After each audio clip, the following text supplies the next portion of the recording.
There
you go.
So yan guys, dito kami sa Boss Hotel. Sabi ng client, pwedeng mag-elevator. Kaya tatlo lang kaming staff. Ayan, yung gamit. So papanik namin ito sa 4th floor. Mabibigat na gamit. So no choice kundi tumulong para sa akin wala ito function. Hindi siya supplier friendly guys. Pag meron kayong bookings dito, mag-hire na lang ng maraming staff. Yan. Since 3 o'clock pa naman yung event, 12 na, sabi ko, adjust na lang yung time ng 30 minutes kasi magpe-prepare pa kami ng mga foods, magluluto pa. So ganun. Ayan. Tutulungan daw kami ni Kuya. Ayan, mabait daw siya. Salamat po. Let's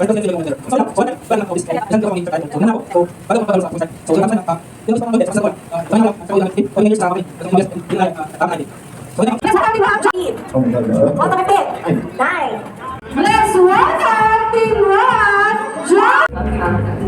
What's there to know about me? I sometimes do animation, make miniatures for dioramas, and make digital art. In my free time, I enjoy playing Stardew Valley and collecting cat trinkets whenever I can. Speaking of pets, we actually have 4 at home.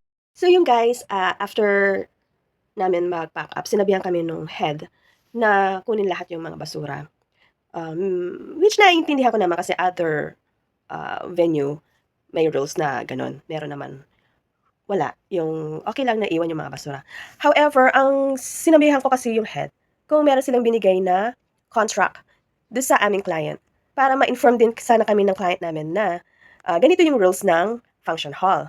Kasi yung ibang client namin, ganun ang ginagawa. Tapos, yung elevator, meron naman ibang function hall na merong doon lang umi-entry, yung may supplier's entrance. Yon, tinanong ko yung client namin before, na, kasi nagpabook na si client na for about 1 month ago or 2 months ago na. Nagpabook siya, tapos tinanong ko kung mayroong elevator ang function hall kasi sa hotel nga siya. So usually sa mga hotel, located ang mga function nila sa pinakataas ng kanilang building kasi nga maingay, so other guests, para hindi maka-disturb sa other guests. So yun, pwede naman daw yung elevator. So pagdating namin doon, ah, sinabihan na kami ng head, but ang late daw namin. Ang sinabi kasi ng client namin, 3 o'clock kami magse-serve. So usually, hindi naman kami nalilate, mga 12 noon kami dumating doon. So late daw kami. Paano kaming late, sir? Sabi ko, ang surfing namin is 3 p.m. So, alam naman, pupunta kami doon ng around 7 a.m. Kasi, isiset mo rin yung time ng food. Baka masira naman kagad, di ba? So, yun. At saka yung mga staff mo, ikaw rin magbabay ng overtime nila kung lalabas ka sa 8 hours. O yun. O sabi ko, wag mo kami sasabihin ng late, sir. Kasi, hindi naman kami late. 3 o'clock pa yung serving namin. So, dumating kami doon, kumakain na yung mga guests and yung client namin. Kasi, lunchtime na yon. So, snack time kami noon. So, well, but late daw kami. Tapos, hindi na daw pwede kaming gumamit ng elevator. So, yun. So, yun. Wala kaming choice kundi pumanik hanggang 6th floor. 6th floor pala yan, guys. Hindi siya 4th floor. 6th floor. So, tinulungan kami nung other staff nila doon na hindi alam nung hindi alam ng head. Wala naman siya sinabing, ay, patulungan ko na lang kayo. Wala siyang concern. Sabi ko, tapos yun, after pack up, dalhin nga namin yung mga basura. Tapos nag-asa ko, kung mayroon silang garbage plastic, wala daw. Kung hindi, matcha-charge daw kami. So yun, hindi ko mapigilan yung sarili ko. Sabi ko, nagbigay ba kayo ng contract? Matic na yon, sabi niya ganyan. Na dapat, dadalhin yung basura. So, alam ko na yon. Sabi ko, alam mo naman pala, sabi niya sa akin.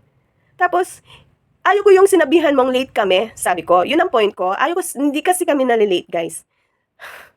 Sabi ko, sa 9 years kong ganito lang naka-encounter na ganong head ng function hall.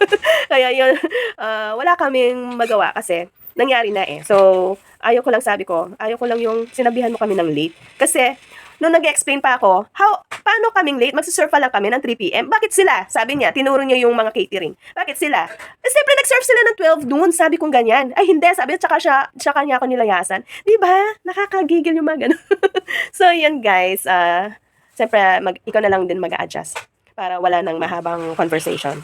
So, yun, okay naman ang naging event namin. So, yun lang ang experience namin doon sa venue na yun. So, in case na meron kayong mga bookings doon, siguro, tingnan nyo na rin din yung rules and regulations nila about sa suppliers kasi siguro ang may mali din na ako kasi minsan, ino-ocular ko muna yung, ginagawa ko kasi before yung nag-ocular muna ako sa isang venue and inaalam ko yung rules and regulations. So, ngayon, pinatanong ko kasi doon sa client namin kung may elevator, kung merong entrance ang supplier. So, nung pagka-bayad ng balance ni client, humingi naman lang siya ng pasensya na nagkaroon ng misunderstanding regarding doon sa reservation nila. So, yun, okay na yun, guys. Wala naman tayong magagawa dahil natapos na and yun, kailangan lang talaga ng mahabang patience sa ganitong business, di ba? O yun. Thanks a lot and have a nice day. Thanks for watching. Bye-bye.